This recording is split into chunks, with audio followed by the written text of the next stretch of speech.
Hello student, very good evening. I hope you are fine. Welcome to expert classes by Manju ma'am. जैसा कि student आप सभी लोग जानते हैं कि इस समय आप लोगों का हम मॉडल पेपर स्टार्ट किए हुए हैं, जो कि आप लोगों का न्यू मॉडल पेपर है 2025 के अकॉर्डिंग। कौन सी क्लास है स्टूडेंट? आप लोगों का MA 4th semester home science है। ब्रांच कौन सा है आप लोगों का? तो ह्यूमन डेवलपमेंट है। और पेपर कौन सा है आप लोगों का? तो चौथा पेपर है। पेपर का नाम क्या है स्टूडेंट? तो भारत में मानवाधिकार के आधार, ये पेपर का नाम है। पार्ट कौन सा है, यानी आज आप लोगों का मॉडल पेपर संख्या कौन सा है? तो चौथा मॉडल पेपर हम स्टार्ट कर रहे हैं, और जिसमें आज से आप लोगों का जो है शॉर्ट क्वेश्चन जो है स्टार्ट हो रहा है स्टूडेंट। ठीक है, तो अगर आप लोगों ने इसके पहले की क्लास नहीं देखी है स्टूडेंट, तो इसके पहले की आप लोगों की पार्ट 3 क्लास जो है हो चुकी है। ठीक है, पार्ट 3 क्लास जो है आप लोगों का हो चुका है, जो कि लॉन्ग क्वेश्चन से रिलेटेड था। ठीक है, उसमें सारे जितने भी लॉन्ग क्वेश्चन बनते हैं इंपॉर्टेंट, वो आप लोगों का हमने बना कर दे दिया। और आज आप लोगों का जो है शॉर्ट क्वेश्चन का है, तो आज चौथा पार्ट और पार्ट 5 जो है आप लोगों का शॉर्ट क्वेश्चन का रहेगा स्टूडेंट। उसके बाद जो है वेरी शॉर्ट क्वेश्चन हम स्टार्ट कर देंगे, 2 मॉडल पेपर वो भी दे देंगे, यानी 4-5 में आपका शॉर्ट, और सातवें पार्ट में जो है आप लोगों का अति लघु रहेगा। यानी टोटल जो है 7 क्लास में आप लोगों का होल सिलेबस जो है स्टूडेंट कंप्लीट हो जाएगा। तो आइए देखिए स्टूडेंट, हम क्वेश्चन देखते हैं। पहला क्वेश्चन क्या है आपका?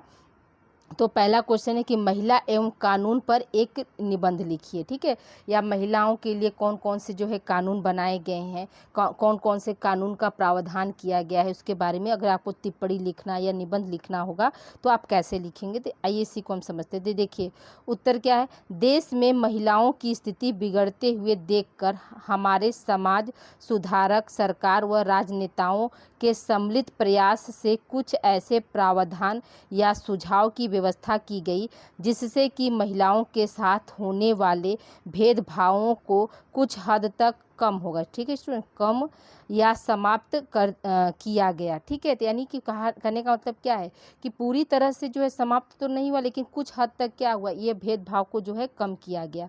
फिर क्या, महिला के साथ विच्छेद संबंधित अधिनियम संशोधित करके तलाक के मामलों को सुधारा गया। ठीक है, इसके अतिरिक्त दहेज लेना या तथा देना, इन सभी के लिए दंड देने की व्यवस्था की गई। इसे केंद्र तथा राज्य सरकार दोनों ने क्या किया, जो है सहमति प्रदान की। इसके अतिरिक्त कई अन्य महत्वपूर्ण प्रयास भी किए गए, जिससे महिलाओं के साथ होने वाले भेदभाव को दूर करने का प्रयास किया गया, किया जा रहा है, जो कि निम्नलिखित है। ठीक है, तो ये आपका देखिए कौन कौन से जो है कानून है, कौन कौन से जो है पहल की गई, जिसकी वजह से महिलाओं के प्रति जो भेदभाव है, क्रूरता का भाव है, ये सबको कैसे हम समाप्त कर सकते हैं, इसको देखते हैं। तो आइए देखिए पहला क्या पॉइंट है आपका, तो समान वेतन अधिनियम 1976। तो 1976 में जो एक अधिनियम बनाया गया, जिसमें क्या है, समान वेतन, मतलब समान कार्य के लिए, मतलब एक बराबर कार्य के लिए समान वेतन होना चाहिए। ठीक है, तो देखिए इसमें क्या, इसमें महिला व पुरुष श्रमिकों को समान मजदूरी देने की व्यवस्था की गई। 1976 में ऐसे सभी जगह जहां 30 या उससे अधिक महिलाएं काम करती हैं, वहां बाल अनुरक्षण केंद्र भी स्थापित किए गए। इसके अतिरिक्त यह व्यवस्था की गई कि महिला कर्मचारी को भी सभी सुविधाएं प्रदान करने की व्यवस्था अवश्य हो। और इसके अतिरिक्त इस अधिनियम में बनाया गया कि प्रसूति सुविधा भी उन्हें दी जाए। यानी जहाँ पे वो काम कर रही हैं वहाँ पे क्या है, मतलब उनके लिए जो है समान वेतन, मतलब समान जो कार्य कर रहे हैं उसके अनुसार उनको समान वेतन मिलना चाहिए। उसके साथ साथ जो है उनको जो है अनुरक्षण भी प्रदान किया जाए। जैसे कामकाजी महिलाएं हैं, उनके बच्चे हैं, तो उनके बच्चे कहाँ रहेंगे? 8 घंटा अगर वो जॉब कर रही हैं, काम कर रही हैं, तो वो बच्चे कहाँ रहेंगे? तो उनके लिए भी विशेष मतलब शिशु गृह की जो है व्यवस्था की गई। और साथ ही साथ क्या है, प्रसूति मतलब डिलीवरी के लिए भी जो है सुविधा प्रदान किया गया। ठीक है, दूसरा अधिनियम हमारा क्या है, दूसरा अधिनियम जो है बाल विवाह अधिनियम 1978। इसके द्वारा लड़कियों की विवाह की उम्र 15 से बढ़ाकर क्या किया गया, 18 किया गया। ठीक है, वह लड़कों की उम्र जो है 18 से 21 की गई। इस नियम के अंतर्गत यदि विवाह नहीं किया जाता तो संसद द्वारा 1983 ईस्वी में 605 कानून संशोधन पास किया गया। इसके अलावा भारतीय दंड संहिता में कुछ ऐसी व्यवस्थाएं की गई जिनके अनुसार महिलाओं पर पति व अन्य संबंधियों द्वारा की जाने वाली क्रूरता को दंडनीय बनाया गया। ठीक है, बनाया गया। यानी कहने का मतलब क्या है कि बाल विवाह को भी रोकने के लिए कानून बनाया गया, जिसमें क्या है लड़की की उम्र जो है 15 से 18 वर्ष की गई और लड़के का उम्र जो है 18 से 21 वर्ष की गई। लेकिन इसके अलावा भी अगर मान कर चलिए किसी का गलत व्यवहार है महिला के प्रति, या पति अगर गलत व्यवहार करता है या पति के घर के लोग गलत व्यवहार करते हैं महिला के साथ, तो इसमें भी क्या है, उसमें भी दंड देने का जो है प्रावधान जो है बनाया गया। ठीक है, अगला देखिए तीसरा क्या है, दहेज निषेध अधिनियम। दहेज निषेध अधिनियम क्या, 1961 ईस्वी में क्या है, दहेज निषेध अधिनियम लाया गया। ये आपका इंपॉर्टेंट क्वेश्चन बन सकता है। आप लोग अगर आगे जैसे इस समय बहुत से बच्चे हो सकता है कि नेट के एग्ज़ाम का फॉर्म भरे हों, तो वो सब ये अधिनियम का ईयर भी याद रखेंगे कि दहेज निषेध अधिनियम जो है कब बनाया गया, तो 1961 ईस्वी में बनाया गया। देखिए यह अधिनियम 1961 ईस्वी में स्थापित हुआ। इसे संशोधित करके इसका नाम दहेज निषेध संशोधन अधिनियम 1986 में कर दिया गया। देखिए अब यहाँ पर नेट के 2 क्वेश्चन आपके बन जाएंगे कि दहेज निषेध संशोधन अधिनियम कब लाया गया या कब किया गया, तो 1986 ईस्वी में जो इसका नाम संशोधन करके दहेज निषेध संशोधन रखा गया। लेकिन जो है बना कब था, तो बना आपका 1961 ईस्वी में ही बना था। ठीक है, संशोधन के बाद दहेज लेने को बढ़ावा देने के मामले में न्यूनतम सजा बढ़ाकर जो है 3 वर्ष कर दी गई। 3 वर्ष की क्या कारावास की सजा की गई और 15,000 का जुर्माना भी कर दिया गया। अधिनियम को अच्छे ढंग से लागू करने के लिए राज्य सरकार द्वारा कई सलाहकार जो है बोर्ड भी गठित किए गए। यानी दहेज निषेध अधिनियम पर क्या है, राज्य सरकार के द्वारा जो है मतलब कई जो है सलाहकार बोर्ड भी स्थापित किया गया। और दहेज निषेध अधिनियम के तहत जो है न्यूनतम सजा कितनी है स्टूडेंट, याद रखिएगा कि 3 वर्ष का कारावास है और 15,000 रुपये का क्या है, जुर्माना है। ठीक है, अगले पॉइंट की ओर बढ़ते स्टूडेंट। चौथा पॉइंट हमारा क्या है, अनैतिक देह व्यापार अधिनियम 1986। अब देखिए इसके अंतर्गत उन सभी महिला व पुरुष को शामिल किया गया जिनका व्यावसायिक वृद्धि में अनैतिक कार्यों के लिए शोषण किया जाता था। इस अधिनियम को राज्य सरकार को उचित ढंग से लागू करने के लिए नियम बनाने की शक्ति दी गई और संविधान में देह व्यापार पर निषेध लगाया गया। ठीक है, तो आप लोग सभी लोग जानते हैं कि बहुत आज से पहले या अभी भी जैसे मुंबई जैसे आप जो है क्या है राज्य में आप देखेंगे कि वहाँ पर क्या है, अभी भी लड़कियों को जैसे बेचा जाता है, लड़कों को बेचा जाता है। ऐसा नहीं है कि लड़के और लड़कियाँ दोनों जो है देह व्यापार में जो है शामिल हो जाते हैं, उनकी गरीबी का जो है फायदा उठाया जाता है। तो इस पर भी क्या किया गया, कानून का जो है अधिनियम बना। अब 5वां देखिए क्या है, महिलाओं का अश्लील चित्रण अधिनियम। इसमें क्या महिलाओं के लिए क्या किया गया स्टूडेंट, तो महिलाओं के लिए जो है इसमें एक मतलब कानून लाया गया। तो देखिए महिलाओं की अभद्र चित्र छापने व प्रदर्शित करने से रोकने में संसद ने दिसंबर 1986 ईस्वी में इस अधिनियम को मंजूरी दी। इसका एकमात्र उद्देश्य क्या था, विज्ञापनों पुस्तक एवं पुस्तिकाओं के माध्यम से महिलाओं के अश्लील चित्रण के प्रदर्शन पर रोक लगाना और अधिनियम में ऐसे विज्ञापनों और प्रकाशनों पर प्रतिबंध लगाना जिसे किसी भी तरह महिला का अभद्र चित्रण हुआ हो और इससे लिप्त अपराधी को क्या किया, दंड की व्यवस्था की गई। ठीक है, तो देखिए मैगजीन वगैरह में क्या होता है, कभी कभी महिलाओं का जो है असली चित्रण आ जाता है, तो इसके लिए भी क्या किया गया, इसके लिए भी जो है कानून बनाया गया। अब आइए देखिए हम सती प्रथा निवारण अधिनियम। सती प्रथा निवारण अधिनियम जो है 1987 ईस्वी में आया। यह अधिनियम दिसंबर 1987 ईस्वी में जो है संसद द्वारा पारित किया गया। इसका मुख्य उद्देश्य सती की घटनाओं व उससे संबंधित रीति रिवाजों को क्या करना था, रोकना था। तो देखिए सती प्रथा जो था, सती प्रथा के लिए रोकने के लिए सबसे पहले जो है 1829 ईस्वी में जो है राजा राम मोहन राय आगे आए। ठीक है, कौन आए स्टूडेंट, राजा राम मोहन राय जो थे वो आगे आए। उन्होंने जो जो है सती प्रथा को रोकने के लिए बहुत प्रयास किया। वो ऐसे समाज सुधारक थे कि उन्होंने क्या किया, सती प्रथा को जो है रोका। तो आपको क्वेश्चन यहाँ बन सकता है कि सती प्रथा को रोकने के लिए सबसे पहले या समाज सुधारक में किनका नाम है, या सती प्रथा के प्रवर्तक कौन है? तो आप क्या बताएंगे कि राजा राम मोहन राय हैं। और यह सती प्रथा जो है कब मतलब रोका गया, किस सन में? तो 1829 में। और सती प्रथा निवारण अधिनियम कब बनाया गया? तो आपका 1987 ईस्वी में। देखिए यहाँ इस प्रश्न से, इस पॉइंट से जो है आपके नेट के 4 क्वेश्चन बनते हैं। तो ये चारों आप लोग अच्छे से कॉपी में साइड्स में आप लोग लिख लीजिएगा। अब आइए आगे बात करते हैं। दूसरा क्वेश्चन हम देखते हैं कि घरेलू हिंसा में महिलाओं के संरक्षण अधिनियम 2005 के क्या उद्देश्य हैं? तो देखिए यहाँ पर क्या, घरेलू हिंसा में महिलाओं का संरक्षण अधिनियम 2005 के क्या है? निम्नलिखित उद्देश्य। पहला क्या है? घरेलू हिंसा की रोकथाम के लिए अंतर्राष्ट्रीय मानकों के अनुसार कानून बनाना और उनका संचालन करना। दूसरा क्या है? तत्कालीन और आपातकालीन कानून के रूप में काम करना। तीसरा क्या है? हिंसात्मक स्थिति में तुरंत रोकथाम कर घरेलू हिंसा से उबरने हेतु क्या है? आपको राहत देना। ठीक है। चौथा क्या है? घरेलू हिंसा के प्रति जो है लोगों में जागरूकता पैदा करना। पांचवा क्या है? घरेलू हिंसा को रोकना और ऐसी हिंसा पर पर्याप्त कदम उठाना। छठा क्या है? पीड़ित व्यक्ति को समय पर लागत प्रभावी और सुविधाजनक तरीके से न्याय प्रदान कराना। सातवां क्या? ऐसे मामलों में घरेलू हिंसा के शिकार हुए लोगों को संरक्षण प्रदान करना। ठीक है। आठवां हमारा क्या है पॉइंट? आठवां है कठोर दंड को लागू करने के लिए और हिंसा के ऐसे अपराध को रोकने के लिए दोषियों को जवाबदेह ठहराना। नवा क्या? घरेलू हिंसा के पीड़ितों के लिए पर्याप्त कार्यक्रम और एजेंडा जो है लागू करना। तो ये सब क्या, ये आपके जो थे 9 पॉइंट जो थे स्टूडेंट, आपके घरेलू हिंसा के उद्देश्य थे। तो ये अच्छे से आप लोग याद रखिएगा। ऐसे भी याद रखिएगा कि जो घर डोमेस्टिक वायलेंस है, इसमें ज़्यादातर इन्वॉल्व जो है महिलाएं खुद होती हैं। तो महिला को अगर न मारे तो महिला कभी भी न हारे। आप देखते हैं किसी भी कार्य क्षेत्र में आप देख रहे होंगे कि ज़्यादातर क्या है हमारा, अब क्या है प्रेजेंट टाइम में क्या है, आप देख रहे हैं घरेलू हिंसा का रूप बस बदला है, लेकिन आज भी वो विद्यमान है। पहले क्या था? घरेलू हिंसा जो शारीरिक थी, अब क्या है? मानसिक है। अब देखते हैं छोटी छोटी बातों को कहीं ना कहीं हमारा ईगो बहुत आगे आ रहा है, जिसकी वजह से ये सारी जो कुरीतियाँ हैं ये सब अभी भी जो है हमारे समाज में व्याप्त हैं।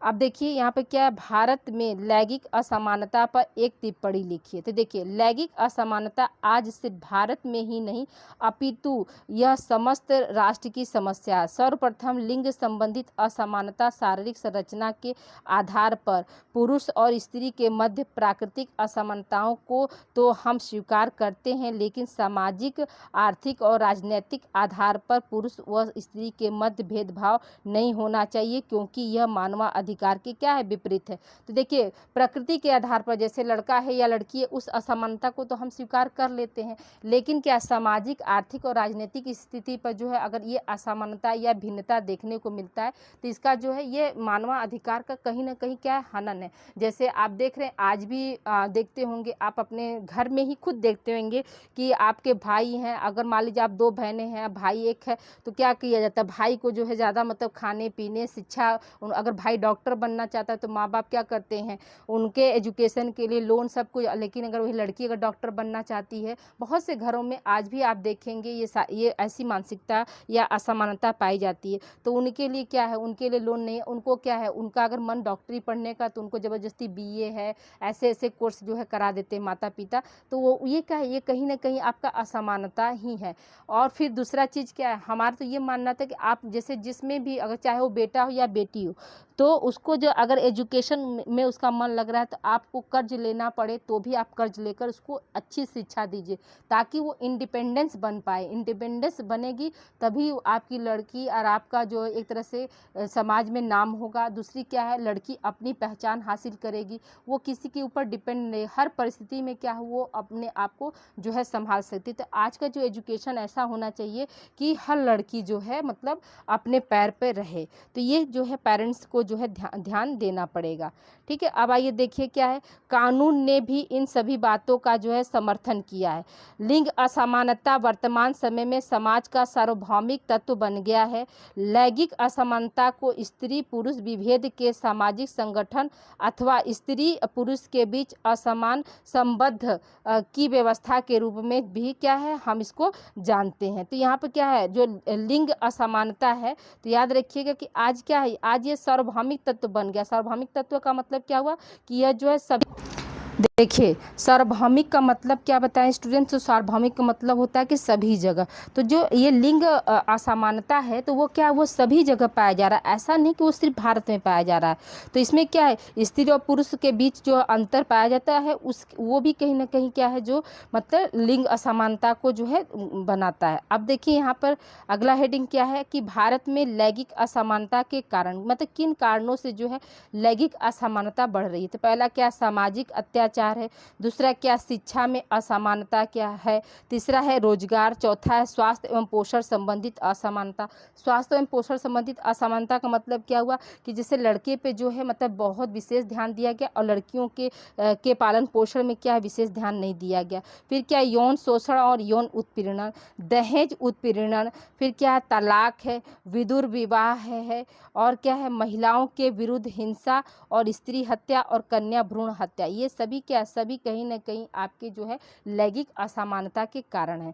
अब देखिए अगला पॉइंट हमारा क्या, लैंगिक भिन्नता के दुष्परिणाम क्या है, यानी जो लैंगिक असमानता हो रही है तो उसके क्या दुष्परिणाम हो सकते हैं, इसके बारे में भी हम देख लेते हैं। तो पहला क्या है आपका, महिलाओं का शोषण होता है, तो ये भी आप देखे हैं। ठीक है, भ्रूण हत्या यानी कन्या भ्रूण हत्या जो है कराते हैं, क्योंकि कहीं ना कहीं क्या, लड़कों की चाह इतनी ज़्यादा हो जाती है कि लड़कियों को जीने ही नहीं दिया जाता है। तो ये क्या है, कहीं ना कहीं आपका जो है लैंगिक असमानता के दुष्परिणाम। फिर क्या, शिशु हत्या, लिंग के आधार पर लड़कियों का समाजीकरण करना।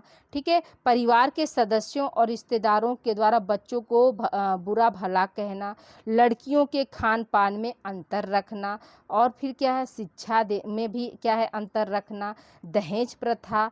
ठीक है, श्रम विभाजन के क्षेत्र में होने वाले अत्याचार, यानी जो काम करने वाली महिला है पुरुष है समान काम कर रही लेकिन उसको क्या है, उसको समान वेतन नहीं मिला, तो ये क्या है, कहीं ना कहीं आपका श्रम का विभाजन ही है। फिर क्या है, महिलाओं के साथ होने वाले अत्याचार जैसे बलात्कार और यौन शोषण, तो ये तो मान कर चलिए आज समाज में क्या एकदम बिल्कुल चरम सीमा पे है। फिर क्या है, पुरुषों पर निर्भरता, जो आज जैसे आप लोग बहुत सी लड़कियां जो मेरी क्लास देख रही होंगी, तो देखिए आप लोगों से विनम्र निवेदन है कि आप जो है पुरुष पर निर्भर मत रखिए, सभी लोग क्या है इंडिपेंडेंट जरूर बनिए, अपने पैर पर खड़े होइए, अपना जो भी जीविकापार्जन है आप खुद चलाइए। और जैसे कहने का मतलब क्या है कि आप हस्बैंड वाइफ दोनों लोग कमाएंगे तो आपके खर्च से जो है घर का खर्च चलेगा और पति के खर्च से जो है आपके बच्चे अच्छे स्कूल में पढ़ पाएंगे। आज क्या है, एजुकेशन सबसे महंगा हो गया है, तो इसमें क्या है, पति पत्नी दोनों ही अगर कमाएंगे तभी जाकर वो आगे कुछ सोच सकते हैं। फिर क्या, पितृसत्तात्मकता होना चाहिए, होना नहीं चाहिए, पितृसत्तात्मकता भी देखने को मिलता है कि जहाँ भी मतलब पितृसत्तात्मक पाया जाएगा वहाँ पर क्या, लैंगिक जो है असमानता पाई जाएगी। देश का विकास नहीं होना, तो कहीं ना कहीं क्या, देश का विकास जो है नहीं हो पा रहा है। संपत्ति पर अधिकार जो है लड़कों का सिर्फ होना, लड़कियों का नहीं होना, तो ये भी कहीं ना कहीं असमानता है। फिर क्या, घरेलू हिंसा, डोमेस्टिक वायलेंस भी जो है अपने चरम सीमा पर बढ़ी हुई। पहचान की समस्या, तो कहीं ना कहीं क्या है, जो है लैंगिक असमानता है।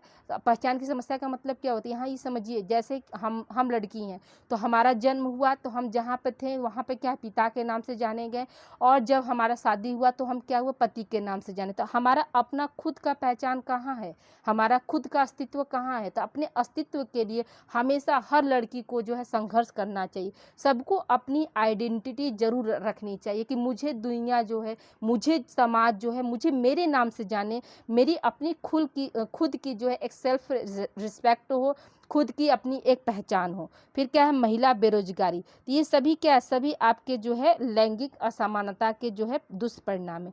अब आइए अगले प्रश्न की ओर बढ़ते हैं स्टूडेंट। अगला प्रश्न हमारा क्या है, लैंगिक असमानता को दूर करने के क्या क्या उपाय हो सकते हैं या बताइए। ठीक है, उपाय बताइए या क्या क्या उपाय आप कर सकते हैं। इस तरह से भी प्रश्न आपके पूछे जाएंगे तो आपके क्या आंसर होंगे। देखिए, स्त्री की समस्याएं बहुत गहराई से भारतीय सामाजिक संरचना से जुड़ी हुई है।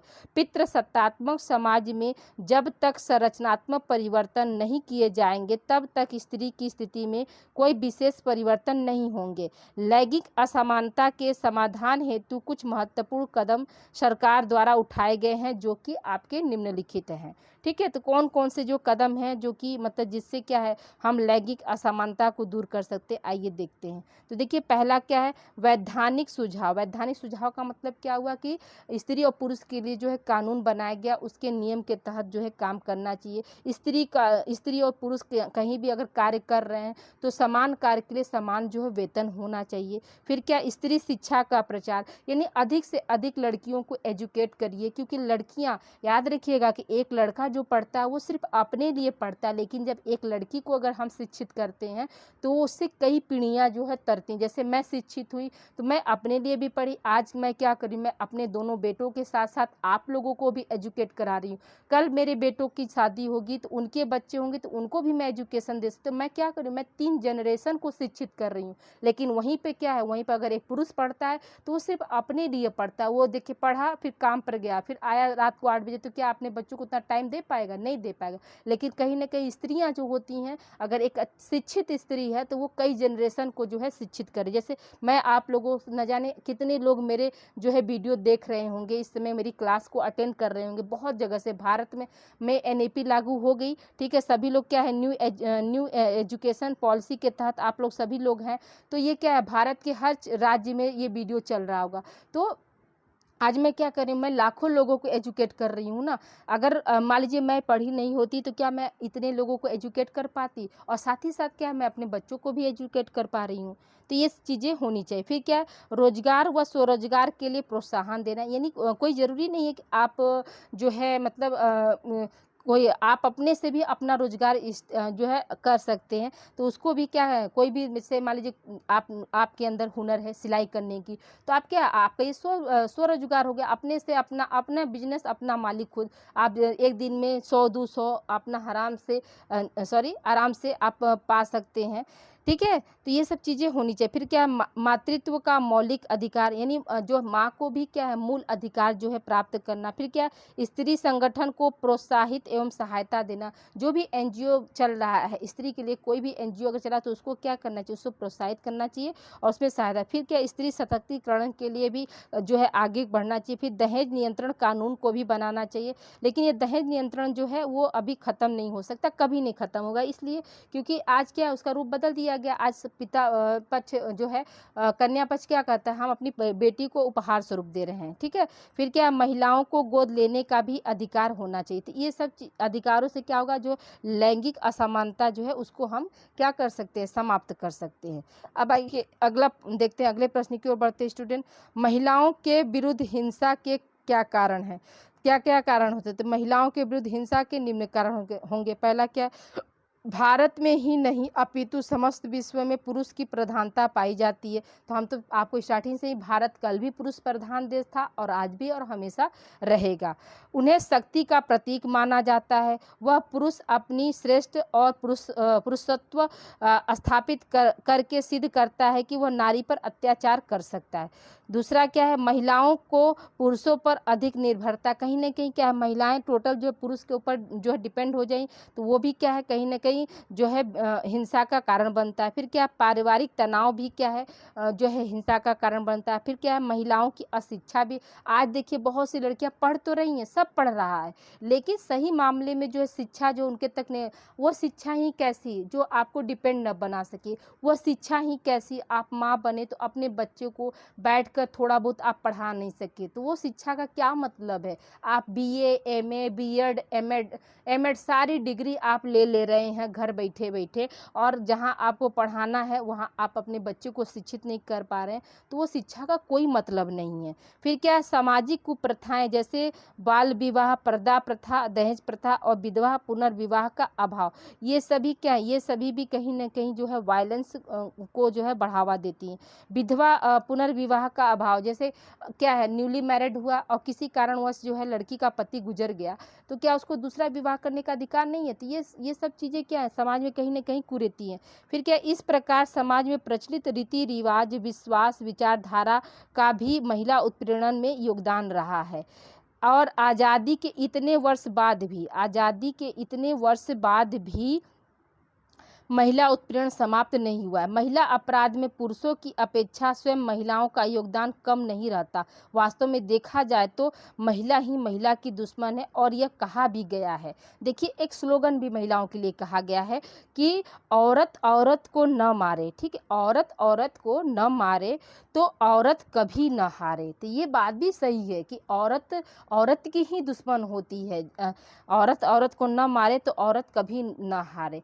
अगर जैसे मान लीजिए घर में अगर कलह होता है तो किन के कारण होता है, सास बहू में हो रहा है, देवरानी जेठानी में हो रहा है, तो कहीं ना कहीं क्या है, एक औरत दूसरे औरत की दुश्मन है, तभी तो ये कलह का कारण बन रहा है। अगर यहीं पर जो है मिक्स रहकर अच्छे व्यवहार के साथ अगर हम रहें, दोनों पक्ष मिलजुल कर रहे, थोड़ा सा कम बेसी काम कोई भी देखे, काम बिगड़ना नहीं चाहिए, ठीक है। मेरे कहने का मतलब ये कि काम होने से मतलब है, काम को बिगाड़ना नहीं है कि एक दूसरे के ऊपर हम छोड़ दे कि नहीं वो नहीं करी तो हम भी नहीं, तो ये सब चीज़ें क्या है, तो कहीं ना कहीं औरत ही औरत की जो है दुश्मन है। तो ये जो स्लोगन जो कहा गया है वो 101% जो है सही है। अगर आज औरत औरत का साथ दे तो औरत कहाँ से कहाँ जो है आगे बढ़ जाए, ठीक है। तो अब देखिए यहाँ पे क्या है, यही सर्वप्रथम महिला के विरुद्ध होने वाले अपराधों को जो है कम करने के लिए सिद्ध होगा। तो ये बात सही है, जो स्लोगन यहाँ पर कहा गया है कि औरत औरत को ना मारे तो औरत कभी ना हारे। तो अगर औरत जो आप लोग मेरे इस स्लोगन को यहाँ पर लाने का बस एक ही पर्पस था कि आप लोग के अंदर जो है अवेयरनेस आए, ठीक है। कोई काम जो है कितने श्रद्धा कितने अच्छे से हमको करना, ये चीज़ होना चाहिए। तो आप लोग कभी भी कोशिश करिए, अगर कोई औरत आगे, आप ही लोग अगर आगे बढ़ रहे हैं, अगर आपकी बहन आगे बढ़ रही है या देवरानी आगे बढ़ रही है, जेठानी आगे बढ़ रही है, तो आप लोग उसका सपोर्ट करिए, उसका कभी भी ऑब्जेक्शन मत करिए, ठीक है। तभी आप जो है आगे अपने आप को ला सकते हैं। अब आइए देखिए, हम अगला प्रश्न हमारा क्या है कि दहेज क्या है, दहेज प्रथा के कारण को बताइए। तो देखिए, दहेज आज भी एक सामाजिक समस्या के रूप लिए हुए हैं। प्राचीन समय में दहेज का रूप दूसरा था, किंतु उस समय से ही कन्या विवाह में इस प्रथा का प्रारंभ हुआ था। उस समय कन्या को गृहस्थी की अर्थात घरेलू उपकरणों वस्तुओं को दिया जाता था, जो अब एक बहुत बड़ा रूप ले लिए हुआ है, ठीक है। दहेज को इस प्रकार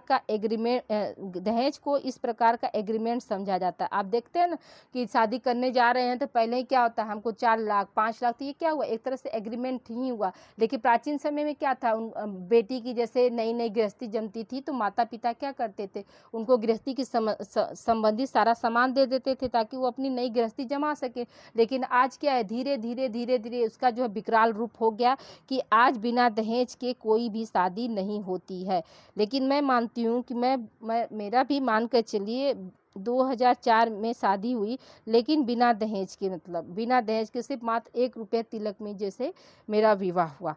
तो ये चीज़ें क्या है, तो कहीं ना कहीं जो है मतलब आज भी जैसे अवेयरनेस है तो वो चीज़ें हैं, लेकिन फिर भी क्या है, जो पिता है वो अपनी बेटी को उपहार स्वरूप बहुत कुछ देता है। तो हम ये नहीं कह सकते हैं कि दहेज ख़त्म हुआ तो उपहार स्वरूप जो चीज़, लेकिन हाँ प्रेशर नहीं बनाना चाहिए कि नहीं इतना ही चाहिए। क्यों? क्योंकि जिस तरह से आप अपने लड़के को पढ़ा रहे हैं तो उसी तरह से पिता भी तो अपनी लड़की को पढ़ा रहा है, शिक्षा दीक्षा सब कुछ आपके बराबर दिया, तो फिर मिलजुल कर जो है शादी विवाह जो है करना चाहिए। ये चीज़ें समाज में जो है परिवर्तन लाना जरूरी है। तो देखिए, दहेज का अर्थ क्या है।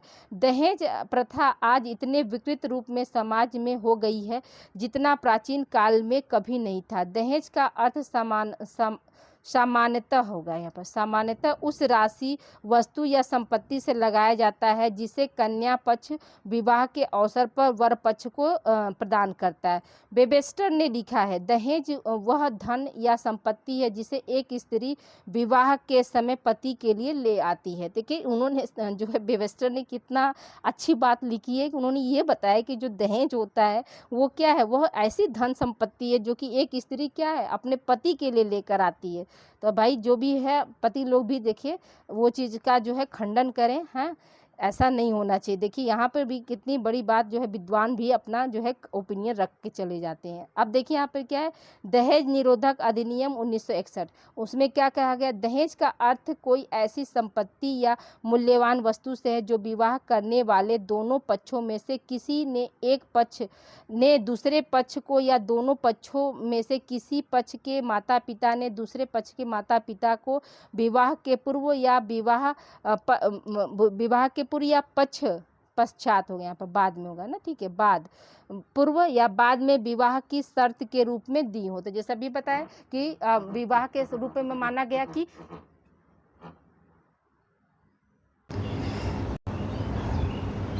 हाँ देखिए स्टूडेंट, यहाँ पे क्या है, विवाह के पश्चात जो है शर्त को रखा गया। देखिए अभी घर के बगल में कंस्ट्रक्शन का काम चल रहा था तो वायरिंग हो रही, तो मैं थोड़ा सा डर गई कि अरे अचानक क्या हो गया।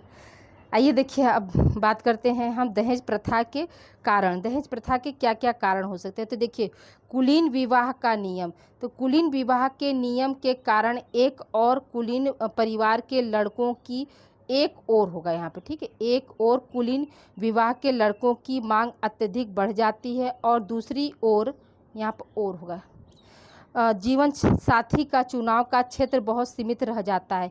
इस स्थिति में वर पक्ष को कन्या पक्ष से अधिक दहेज प्राप्त करने का पूरा अवसर मिल जाता है। कुलीन विवाह का मतलब समझते हैं, कुल में विवाह, जैसे जो है मतलब क्या कह सकते हैं, हाँ जैसे कि राजा महाराजा का शादी हुआ या उच्च जो है मतलब तम के लोग जैसे ठाकुर पंडित में क्या है कुलीन विवाह जो चलता है। तो उसमें क्या है, उसमें जैसे लड़कियों के लिए क्या होता है, वहाँ पर मतलब हर पिता सोचता है कि मेरी लड़की का शादी जो है अच्छे घर में हो, तो वहाँ पर क्या है दहेज को वो पूरा मतलब करने की कोशिश करता है। फिर क्या है, दूसरा क्या है बाल विवाह। बाल विवाह में क्या है, भारत में बाल विवाह का अत्यधिक प्रचलन होने के कारण माता पिता के सामने ऐसा कोई आधार नहीं होता जिससे वह लड़की की योग्यता को जान सके और इस स्थिति में दहेज दी गई राशि की लड़की की योग्यता की कसौटी बन जाती है। तो देखिए यहाँ पे क्या, बाल विवाह अगर छोटे ही में ही विवाह कर दिए तो वहाँ पर क्या है, लड़की को हम जान नहीं सकेंगे कि मेरी लड़की कितनी योग्य है। तो ये सब चीज़ें भी क्या है कहीं ना कहीं जो है दहेज प्रथा को जो है बढ़ावा देती हैं। आगे देखते हैं धार्मिक विश्वास। धार्मिक विश्वास में क्या है, हिंदुओं में किसी धार्मिक विश्वास से भी दहेज प्रथा को प्रोत्साहन दिया जाता है कि यहाँ पर कब छोटी की मतलब कि माता पिता द्वारा अपनी कन्या को अधिक से अधिक संपत्ति आभूषण उपहार देना विवाह संस्कार से जो है संबंधित एक धार्मिक कृत्य है। कृत्य का मतलब कार्य है।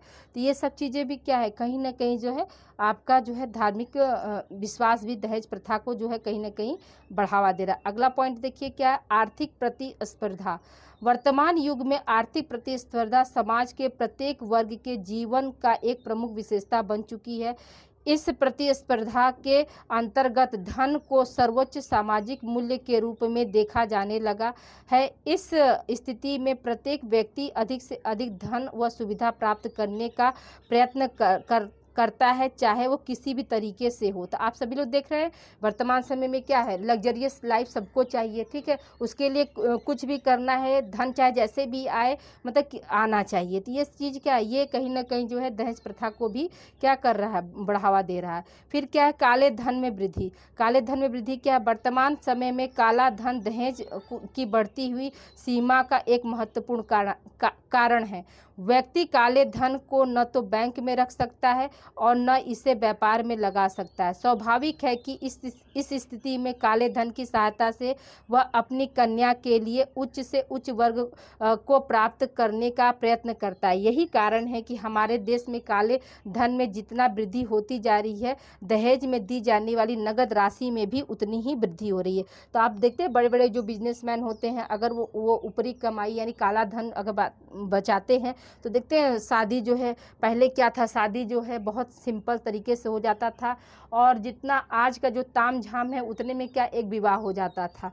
तो आज क्या है, आज जैसे आप देख रहे हैं करोड़ों रुपए जो है शादियों में खर्च हो रहे हैं। स्टेज बनाने में कम से कम 10 लाख 20 लाख रुपए जो है खर्च हो जा रहे हैं। आप देखते होंगे इस समय ये बहुत ज़्यादा जो है प्रचलन में। फिर क्या है, पुरुष प्रधान सामाजिक व्यवस्था। तो कहीं ना कहीं क्या है, पुरुष प्रधान सामाजिक व्यवस्था के कारण भी जो है दहेज प्रथा जो है बढ़ती जा रही है। फिर क्या, संस्कृतिकरण की प्रक्रिया। संस्कृतिकरण की प्रक्रिया का क्या मतलब हुआ कि जैसे अपने ही जाति में जो है विवाह को करना, यानी लो जाति, जो निम्न जाति के लोग हैं वो निम्न जाति में जा सकते हैं, उच्च जाति के लोग हैं जो उच्च जाति में जा सकते हैं, यानी इंटरकास्ट मैरिज को बढ़ावा न देना, उन पे रोक लगना, ये क्या है, संस्कृतिकरण की प्रक्रिया के अंतर्गत आता है।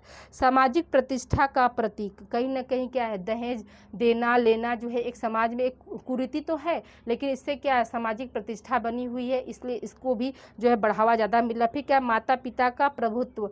ये कहीं ना कहीं जो है माता पिता जो है अपने प्रभुत्व के लिए अपनी बेटी को जो है अधिक से अधिक उपहार दहेज के रूप में देते हैं। ये भी कहीं ना कहीं क्या है, दहेज को बढ़ावा देने का एक कारण बनता है। स्टूडेंट देखिए, स्टूडेंट आज जो है आप लोगों का टोटल इतना हमने जो है 5-6 क्वेश्चन आप लोगों का हमने लॉन्ग शॉर्ट ले लिया। तो अब ये आज की क्लास जो है यहीं पर आप लोगों को हम समाप्त करते हैं और कल मिलते हैं हम अगली क्लास में। तो प्लीज़ देखिए वीडियो को आप लोग लाइक करना और शेयर करना मत भूलिए। स्टूडेंट बहुत मेहनत लगती है। देखिए इस गर्मी में हम बिना फ़ैन के आप लोगों को हम पढ़ाते हैं, क्योंकि फ़ैन चालू करेंगे तो फिर आप लोगों को आवाज़ आएगी, तो बहुत मेहनत लगती है। तो आप लोग वीडियो को जो है शेयर और वीडियो को लाइक करना ना भूलें और अपना जो है वैल्यूएबल कमेंट ज़रूर आप लोग दिया करें स्टूडेंट कि आप लोगों को क्लास कैसी लगी। और कहीं अगर किसी तरह का कोई डाउट है स्टूडेंट तो उसको भी आप लोग क्वेरी कर सकते हैं, हम उसको अगली क्लास में जो है आप लोगों के शामिल कर देंगे। ओके स्टूडेंट, मिलते हैं हम अगली क्लास में। Thank you for watching student.